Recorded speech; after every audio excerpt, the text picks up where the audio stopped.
Welcome to Talk South Asian to Me, Season 2. My name is Michelle. And my name is Anusha.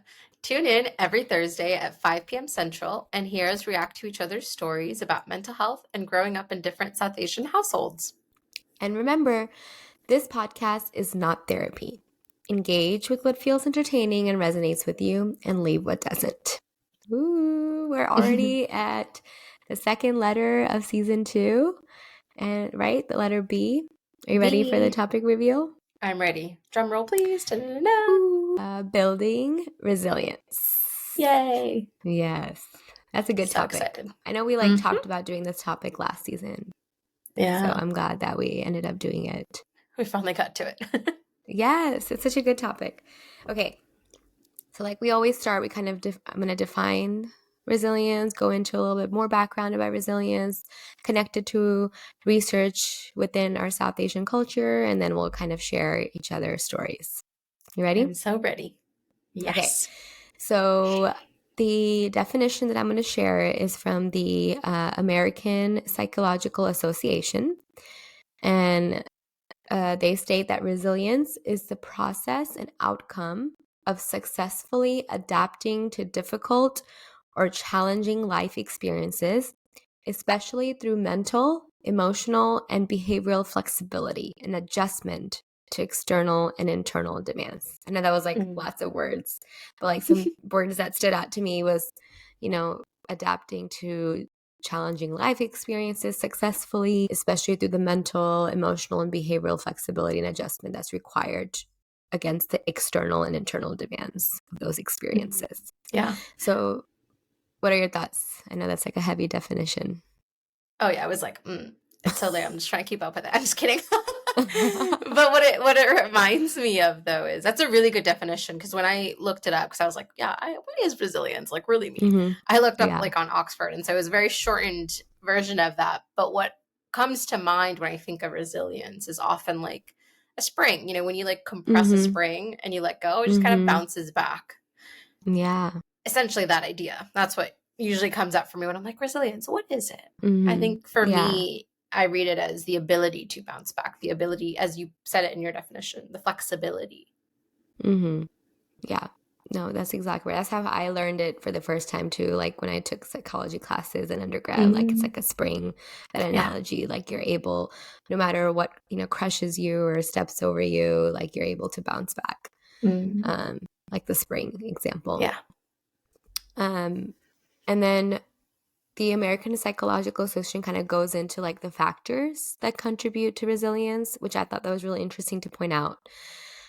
So some factors that contribute to a person's resilience is their perception, how they view the world, the availability or quality of the social resources, right? Like support, who's their role model, all of that. And then coping strategies. So those were like the three main factors that contribute to a resilience. And then from Psychology Today, I found this article called Resilience, What It Is and Why We Need It. So I kind of wanted to hone in, like, there's a lot of buzzword, it's a buzzword, people talk about it a lot, but like, what is the real meaning behind it? Why is it important, right? The author of this article is Monica Vermani. And just some quotes from the article that stuck out to me was that resilience is the psychological quality that allows some to be knocked down by adversities of life and come back at least as strong as before, right? That spring, right? You get knocked down by issues in life or challenges, then you come back strong, or at least as strong, maybe not stronger all the time, but as strong as you were before. Yeah. Exposure to adversity can go either way. We can learn and grow from the negative experiences and become more resilient, or we can become fearful, right? So the resilience is the opposite of that fearful outcome. Like you're able to learn and grow from it. People can build resiliency by reframing negative events, right? That perception. How do you perceive those negative events? Like reframing them. And then having faith in oneself over the fear, and then controlling the messages we tell ourselves. So it's a lot of self-concept, perception, right? All of those things, which is very, very interesting. It's almost as like I didn't really look into this as much, but I'm almost curious, right? And I think I don't want to quote on this, but I have studied about resilience being related to like personality and temperament as well too, which is really interesting. Um, Mm-hmm. but those are kind of the concept behind resilience and kind of what goes Yeah. into it. And then I have kind of some steps for a person to take if they want to build their resilience, right? So kind of breaking down like those ideas, right? Reframing negative events to like more of a tangible practices, tangible steps to be able to build your own resilience. So these 7 steps or seven, you don't have to do this in order, but like just some 7 things that a person can do to build their resilience. The first one is to take charge of the messages you tell yourself, the self-talk, right? Mm-hmm. When you're reframing negative events, like kind of reframing your perception about what you learned from it instead of what happened to you and like ending Yeah. it at that. The second one is remind yourself that you have handled adversity, right? Like you've gone through this before, or you were able to get through it. You're on the other side. The third one is reframing negative events, so that perception. Number 4, acknowledge the lessons you have learned so far. Number 5, add in extra self-care during times of adversity. So like being aware that you are facing adversity and then being able to incorporate more self-care practices because of that. Number 6 is meditation practice, like developing a meditation practice, which I'm actually personally working on. And then, Really? yeah, on my bus rides, I'm trying to do like at least 5 minutes of meditation, starting Yay. out that way.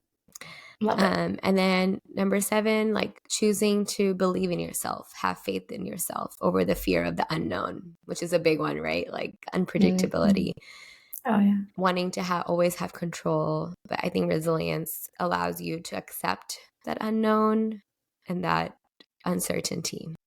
Mm.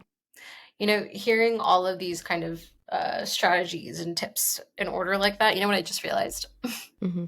What? I just realized that in therapy work, Mm-hmm. these are the things we do. Like, I never put this Right? thought together, but what we teach clients in therapy is Mm-hmm. how to build resilience. And I never put that like Right. fully framed thought. It was just things that you do based on what they're coming up with. You Right. just kind of do this, you do that, you do this. But now that you've laid it out like that, it all boils down to helping clients build resiliency in their life. Mm-hmm. Mm-hmm. That's fascinating. Yeah, it is really Hmm. fascinating.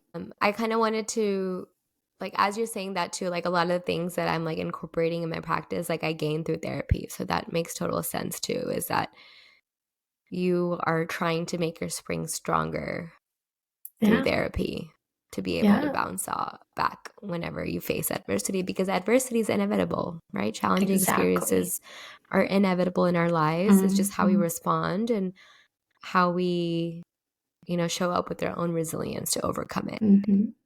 Absolutely. Because that's all that's in our control at the end of the day. Mhm. We can't Mhm. control having a smooth life or Right. not having obstacles because it's just inevitable, like you said, to Yeah. varying degrees. But we Mhm. can control how we approach these obstacles, how Right. we deal with those. That's Exactly. such a cool thought to have. Woo! Ding I ding feel light like I bulb. really stumbled onto something here and I'm going to need to sit with this thought. We teach people how to Yes. build resilience in therapy. What? I'm going to Mhm. need to sit with that Mhm. thought. I'm blown away. Yeah, and then once a client feels, or when the therapist feels like the client has built resilience, that's when you start graduating them, right? Exactly. Yeah. Yeah, literally. Wow. Yeah. I'm going to need to write this thought down and like feel around this. This is Do such a it. great way to like tell people too, because sometimes people are Mhm. like, well, how long does it last? And like, how do you know when you're done? And what does it mean? Like, Mhm. it's about Mhm. the resiliency piece. Yeah, Ha, it is. that's cool. So I found a couple more articles about building resilience that I wanted to go into, like just like some questions that might come up when it comes to resilience that people might have. So Mhm. the first thing I wanted to talk about was like, how we talked about like different personality, like maybe the opportunity or the possibility of like personality playing a Yeah. role in how easy it is or hard it is for a person to build their own resilience. So research shows that factors that appear to make a person more resilient is their attitude, like having a positive attitude, optimism, having the Glass half ability to full. regulate emotions, right? Like if you're able to Mm-hmm. regulate your emotions, you're able to reframe those negative events. You're able to perceive things differently. And then ability to see failure as a form of helpful feedback, which is a big one. I feel like a lot of, Mm-hmm. I'm very guilty of this too. Like, sorry, I'm guilty of this too, of like failure is a form of like rejection or like lower self-esteem, lower self-worth. But, reframing that failure as a way to grow and seek feedback Mm-hmm. to be able to improve. That's a big Exactly. one, a big step. Exactly. And I just want to add to that. This doesn't mean that we're not allowed to feel that sense of Mhm. rejection. Sometimes that's natural to feel that way, especially if these things happen often. Mhm. But I think Mhm. the important thing to focus here is feel it, validate it, acknowledge it. Mhm. But when you're ready to, accept this as, okay, well, what did I learn from this? Right. Okay, what can I do now? What's in my control? Mhm. It's not that we're saying you have to be absolutely no matter what. Don't think of this as rejection. Mhm. Don't think of this as a bad thing. Mhm. Don't feel bad about it. Don't feel sad. Don't feel whatever you feel, but rather feel Mhm. it, validate it. But the next step Mhm. is this is how you move forward. This is how you build that Right. resilience rather than staying stuck in those feelings. Yeah. Yeah. And because this is such an abstract topic, it's so important to remember like building resilience is like building a muscle, right? It takes Mm-hmm. time, it takes Mm-hmm. intentionality, right? There's lots of components that goes into it. Like another article that I found talks about like the different components of building resilience, which is like building connections, right? Prioritizing your own relationships, building your wellness, body mindfulness, right? Healthy thinking, keeping things in perspective, accepting change, maintaining a hopeful outlook, and then building meaning in your life. So, like, whether that's like helping others or being more proactive or working towards your goals.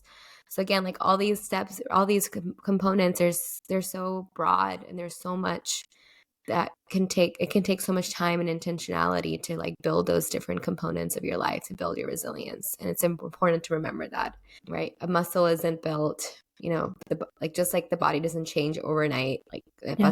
muscles aren't built overnight. Like it takes Yeah. consistency and practice and time. Absolutely. And some questions that like I thought popped out that I wanted to talk about in this article was like it was kind of like a Mm-hmm. frequently asked question, like, what about this resilience, or like this type of like, in this situation, are you less resilient or more resilient? So I wanted to share that. So the first question I saw that stuck out to me was like, does trauma make someone less resilient? So the Mm-hmm. answer the researchers say is that not necessarily. People who have undergone trauma can be and often are highly resilient. In some cases, traumatized individuals may develop maladaptive coping skills, such as substance use that negatively impact them, and they might reduce their ability to cope. But then there's that other side, right? That they are highly resilient. They're able to bounce back. Trauma doesn't make any like someone less resilient. I feel like that could be a Yeah. misconception. And then goes hand in hand on your, revelation and discovery, right? Can resilience be taught? Mm-hmm. And so there are lots of resilience factors, right? Genetics, early life experiences, but like specific resilience building skills can be learned, like through therapy, Mm-hmm. right? Mm-hmm. Breaking out of negative thought cycles, pushing back Yeah. against catastrophizing, and looking for upsides when faced with setbacks. Mm-hmm. Yeah. Absolutely. And then the next thing I wanted to talk about was like when it comes to perceptions, right? Reframing negative events, like we talked about as part of the steps of building resilience. Have you probably know this term or this phrase, locus of control. Have you heard of Mm-hmm. that? Mm-hmm. So like a locus of control is like someone's individual perception. Mm-hmm. And so an internal locus of control means that they themselves are in control of what happens to them. Yeah. So if I put in the hard work, I can achieve this goal. Mm-hmm. But an external locus of control means things are happening to them and they can't do Yeah. anything. It's out of their control. Yeah. And internal locus of control is related to higher resilience. Yeah. I agree, but I also have a little caveat to that. I feel Mm-hmm. like the most realistic thing is the recognition that there are things outside of our control. There are things that we just Mm-hmm. cannot control. And all Right. we can control in those situations is the way that we react to those things Right. happening. Right. Right. For example, like natural disasters, for example. I mean, just like a very random off topic one. We can't control natural disasters. We're not God. Mhm. We're Mhm. not, we don't have the power. But how we prepare and how we plan for natural disasters, those are in our control. Right. But I also want to, acknowledge that when they're talking about locus of control, they're not really talking about that anyway. They're talking about, How your perception, right? yeah, your perception of how much control you have over yourself, over the world, and how much you Right. feel like you really just don't. It's the difference between an empowered mindset versus a hopeless mindset. Mhm. Mhm. Yeah. I like that. And then another article that I saw or found, read from Very Well Mind, it went into like examples of resilience, and I just kind of picked out this really good example of concrete way to think about resilience, like a situation. So Mm-hmm. imagine that you get stuck in traffic on the way to work. For a Mm-hmm. non resilient person, they might get angry, stressed out, and worried about how being late will reflect on them at work. A Mm-hmm. resilient person, however, might choose to focus on what they can learn from the situation, like leaving the house earlier. They can control their emotional response, like using stress relief strategies to calm their Yeah. mind and body, and then avoid negative thinking by reminding themselves that they are always on time and their employer will understand in this situation. Mm-hmm. Yeah, that's a I good feel like example. that was like a very like honed down, very simple example of a non-resilient versus a resilient person. And again, like the external versus the internal locus of control. Mm-hmm. Yeah, that's a good description of like how the two different thought processes might look like. Right. Right. Yeah. Okay. So now I kind of want to go into the South Asian culture and resilience within our community. So I actually found a research article published in 2012. It's titled Bloodied but Unbowed: Resilience Examined in a South Asian Community. I know it's like an interesting title. I know. I'm intrigued. But it was about actually like resilience was examined in a South Asian community impacted by natural and human made disasters. So, how'd you know I was going to talk Mm. about disasters? And you I don't mentioned that, know. I right? just knew it. I love when um, that happens. yes, I know. I love it. We're in sync. So, the population that was the focus was 6 focus groups, and these included 43 Sinhala, Tamil, Muslim Sri Lankans. And the research showed that resilience was shown through strong will related to religious faith or karma and psychological gratitude, which was interesting. And then I kind of wanted to end my research part with a post that I saw um, by Brown Girl Therapy. We love Brown Girl Therapy. You follow that account too, right? I feel Oh like you yeah. do. And I read this actually very recently about resilience. This was posted very recently about resilience. And the post was, can we please talk about how the need to be resilient is often due to systemic issues, right, in our culture, Mm. right? Yes, resilience is psychologically important, and so is dismantling systems that require people to be so in the face of adversity and tragedy, Yeah. right? There's only so much. She kind of goes on to say, I've used resilient to describe people I admire, focusing on the comeback rather than questioning the need for resilience. I've also heard it Yeah. used to describe people who are merely trying to survive, but many experiences requiring resilience shouldn't even happen in the first place, Right. right? With Yeah. imperialism, capitalism, white supremacy. And then she does acknowledge, she says, I do believe that resilience as a psychological tool is important, but I just wonder what if? What if equitable, just, inclusive systems existed? What if we honored lives with dignity? What if hierarchical structures of power were dismantled? Mm. Um, and then she kind of like skipping over a little bit, it often puts on us, on those being harmed, to overcompensate and claw their way out of oppression. So others can say, look, you made it. It's really Right. powerful. Yeah. And what a Uh, visual. mm-hmm. Mm-hmm. So this post was really, really powerful in that way. Like when I was reading it, I was moved in a very awakening way, right? Like I Yeah. never really thought about that, where like resilience can sometimes be also used an excuse for systemic issues, which is right. Mm-hmm. It kind of Yeah. goes back to like the external versus internal locus of control. Like, how much are you going to utilize your internal locus of control to excuse the external things that are happening that shouldn't be happening? Yeah, absolutely. Yeah, I think in this case, resilience can sometimes be used as like a weapon. Mm-hmm. If you're not resilient, dealing with it, getting over it, then you're soft, you're weak. This is the kind Right. of rhetoric that sometimes is out there when we're talking about resilience. And I think the appreciation we have for resilience needs to be checked. Exactly like she's Right. saying. We can be appreciative of those who are resilient. We can hold that and hold the idea that I'm sorry you had to do that. This was a situation Right. where you shouldn't have been able to, we shouldn't have had the Right. need to show up in this way and be resilient. Because that's Yeah. very different. These kinds of resilient needs are very different from the things that we've been talking about so far. Being Right. resilient because of, I don't know, something not because of someone else, man made problems. Right. Right. Whether that be how we handle situations with people or how we handle situations with the political atmosphere, the weather, whatever Right. it might be.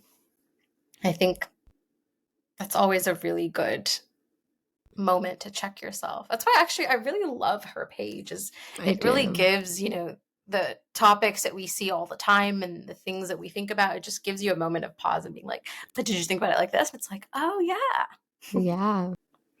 We're a new perspective on different things, Yeah. and I love it. She's going to make a Keeps us great in check. therapist. Yeah. Keeps us in check. Okay. Are you ready for my story?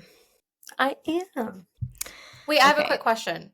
Your Yeah. research that you did, what was could you repeat what the result you found or the conclusion of that article? Yeah. Yeah. It was like, I think like focus groups, like qualitative studies. So it was just a theme that they found that Oh, like during the natural and human made disasters that these participants faced, resilience was shown through their strong will related, and is related to religious faith or faith. karma and Okay. psychological gratitude. Yes. Okay, Hmm. that makes sense. That, yeah, I believe that. I think those who have, Yeah. faith, to me, in my mind, I can see a really strong correlation between faith and hope and Resilient and optimism because it gives you resilience. something Yeah. to hope for. Right. Right. And so Right. to me, I see that as hand in hand because I've always thought resilience is born out of hope. Faith is just the Hmm. other side of that coin Right. because to Right. have faith, you have to have hope. That's Hmm. fascinating. Okay. Yeah. I'm ready to hear your story. Okay. So I kind of had like a reflection on resilience and kind of my perception on it, my experience early on with it. So Mhm. I feel, right, resilience is such a powerful word. I feel with doing this research, I learned a lot about it, reading Bronco Therapy's posts about it. I got a new perspective on it. The first time I discovered and fully understood the meaning behind this word was actually in one of my classes in undergrad. It was like a child development class. It was called Developmentally Appropriate Practices. And I was very intrigued by it. I was very interested in this topic. And we were learning about the ACEs study, the Adverse Childhood Experiences Study. Are you familiar with that? Mhm. Um, and when my professor was teaching us about protective factors, right, which are factors that someone has or shares that support resilience when a person is facing adversity. So some examples are like social support or an adult who plays a positive role.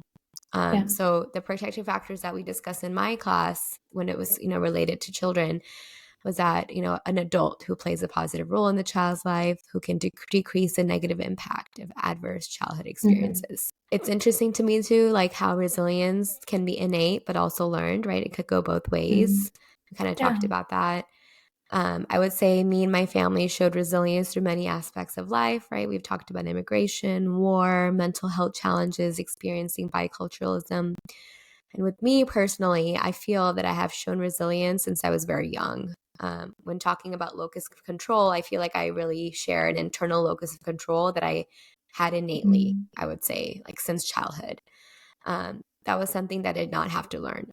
Um, Mhm. and I think that helped me overcome many different challenges that I face, right? Being a sibling of someone who faces many chronic illnesses, differing parenting styles, right? All these different things that I had at experience early on. my internal locus of control like really helped me focus on the positive side of things. Mm. So one example, it's a very basic example that I wanted to talk about when it comes to resilience is actually like when I was um, pre-med in undergrad, right? Not in med school, not doing that anymore. But I was taking organic chemistry and I was not Oof. doing well. Oh Mm-hmm. yeah. And this is the first time I was not doing well academically in my Mm. life. And instead of thinking that the material is not retaining, I do not know it, and I can't do anything about it, I decided to seek help from the professor and TAs by attending extra office hours, right? Asking questions. But at the end, I still didn't do well, regardless of everything I put into the work. Like I didn't improve.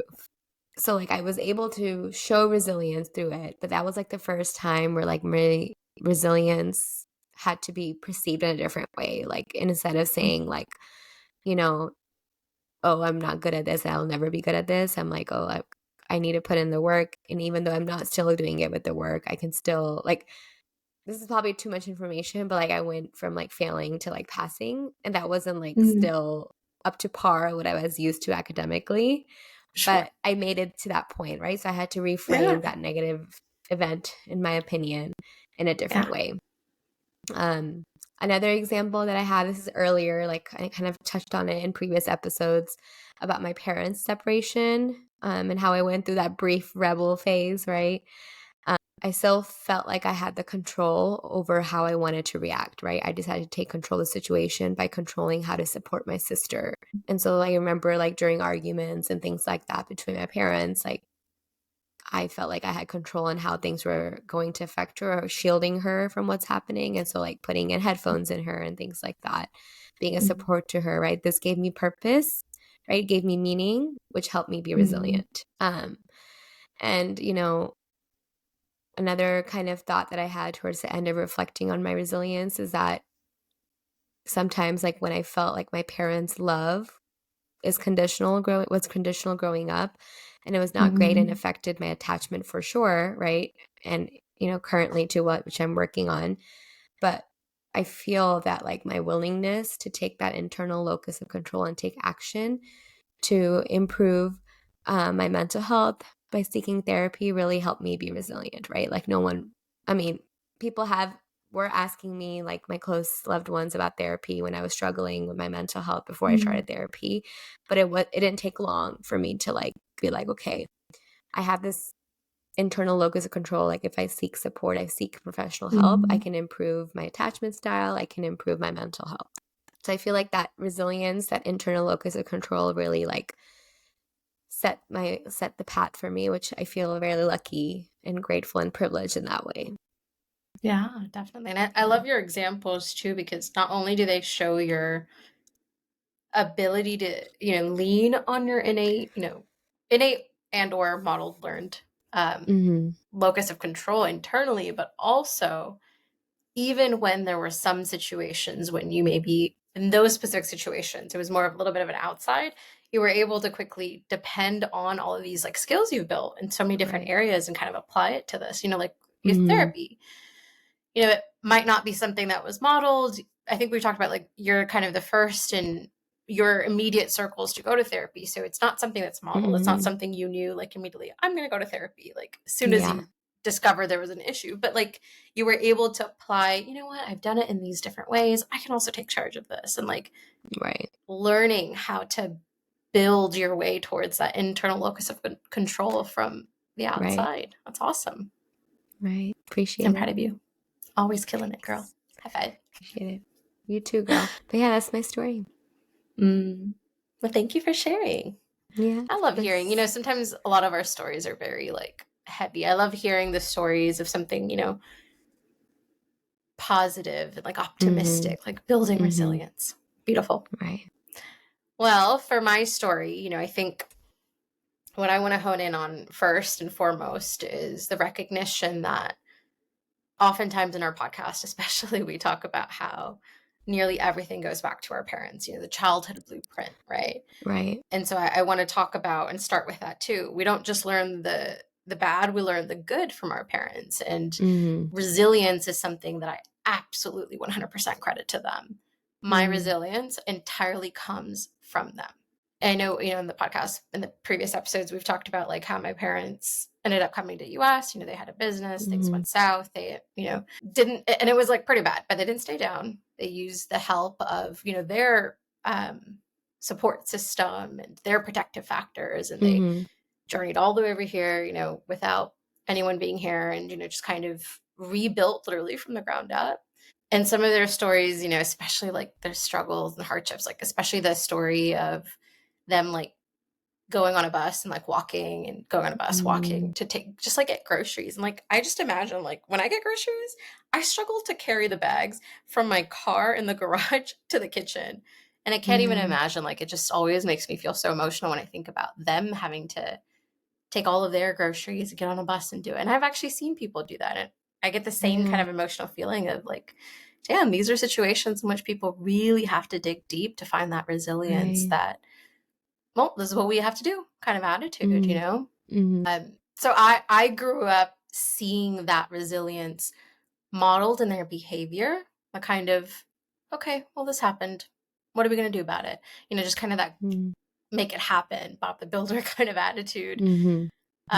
But it's also the things I heard. So it also showed up in Mhm. things like, for example, cars get scratched, you get into minor little accidents, you get Mhm. bumpers bruised, whatever. And I see the resilience in a sense show up with words like, okay, well, that's okay. It happened. Accidents happen. What can we do about it? They're not thinking Nice. about, oh, this is going to cost so much money. And like, oh, how did this Yeah. happen? They're more focused on feelings of a person. You know what? It's okay. Accidents happen. That could have happened to me. Yeah. Let's not worry about it. So this kind of, even when things are down, even when there's some level of hardship, even when things don't Mhm. go our way, that verbal kind of, okay, that's all right. It's not a big deal. Accidents happen. Mhm. What can we do? Mhm. Yeah. That phrasing, that whole like ABC kind of, what happens, what they think, and how they do things with it, that really stuck for me. I saw it modeled, I heard it. And so that is the voice in my head growing up Mhm. as I became an adult and like, doing adult things. That Mhm. was the voice I heard. Sometimes, Mhm. again, right, going back to what I said in the beginning, sometimes we talk about the good and bad that we learn from parents. And like, if your parents are saying negative things to you, that's the voice that you hear. That's your self critical voice. Right. The resilient voice is literally like my dad, my mom. That's Wow. who I hear when I hear, when I feel like circumstances are difficult and like things get me down.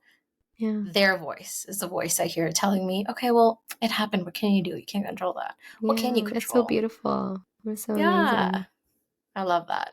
And I hope this is the episode they listen to, because they listened to a couple recently and they're like, I heard you say this. And I was like, you should listen to this episode. I'm going to tell Yeah, them. there you go. There you go. But now, the one caveat I will add to this is I think that for my parents, and I don't know if they even realize they do this, but I don't know if they even do the internal work of all of it, but Mhm. they're quick to get into that mode of, "Ugh, okay, what can we do?" They're just really quick into getting into it. And so for Mhm. me, that just didn't quite work. I needed more. So what I had to learn was not to feel guilty if I didn't do that. If I didn't immediately feel like listening to that voice that said, okay, well, it happened. What can we do? If I wasn't ready to listen to that voice yet, I had to Mhm. learn not to feel guilty. I had to learn Mm. it's okay if I'm not ready yet. What do I need right Right. now? I had to ask myself. And usually what I needed is I just needed a minute to feel bad. I just needed a minute to throw a quick pity party for myself. I needed a minute to acknowledge the feelings that I was feeling. And then I needed a minute to validate what I was feeling and say, okay, well, we've done that. Now that I'm ready for more, what can I do? I just needed to Right. hold both. And I don't often see my parents doing that. And I feel like that's the part of the, wow, you're so resilient, but what made you this way? That shouldn't Mhm. have happened. I feel like that's the part of our parent generation. They've Yeah. often had to be resilient. Their Right. circumstances demanded it of them. Right. Right. Whereas I feel like mostly people of our generation have a little bit more privilege, a little bit more luxury of getting to build it because it's good Mhm. skill, a good muscle to have rather than necessity. That's a Very good general way to put statement, it. but Yeah. Very well yeah. said. Yeah. So I'm just really incredibly thankful because I see this play out in so many areas of my life because I'm also a very anxious person. So I have at least in my head lots of reasons to get down, but I keep Mm. hearing that voice that goes, "Okay, yes, you're down. Okay, feel it. Okay, what's next?" And if I didn't Yeah. have that, That's I think I good. would be a little bit of a mess. So I'm really grateful for that kind of voice that I hear in my head, my parents telling me in my head, "Okay, keep going. What's next?" Yeah. And I know I've had a lot of conversations about this with like my husband, for example, who doesn't always have like the optimistic side of perspective. At least he didn't. Mhm. And we've often talked about like, okay, well, is it self-fulfilling prophecy? Is it like confirmation biased? And Mm. perhaps, maybe it is. Maybe the idea of optimistically thinking, well, maybe this happened for a reason, or, maybe something better is around the corner. Maybe that kind of optimism is self-fulfilling prophecy or confirmation biased. But at the end of the day, it just kind of distills down to the idea of hope. You Mm. cannot refute that when you have hope, and when you look at things from this glass half full optimistic perspective, that you are more able to hold space for the challenges in your life. Yeah.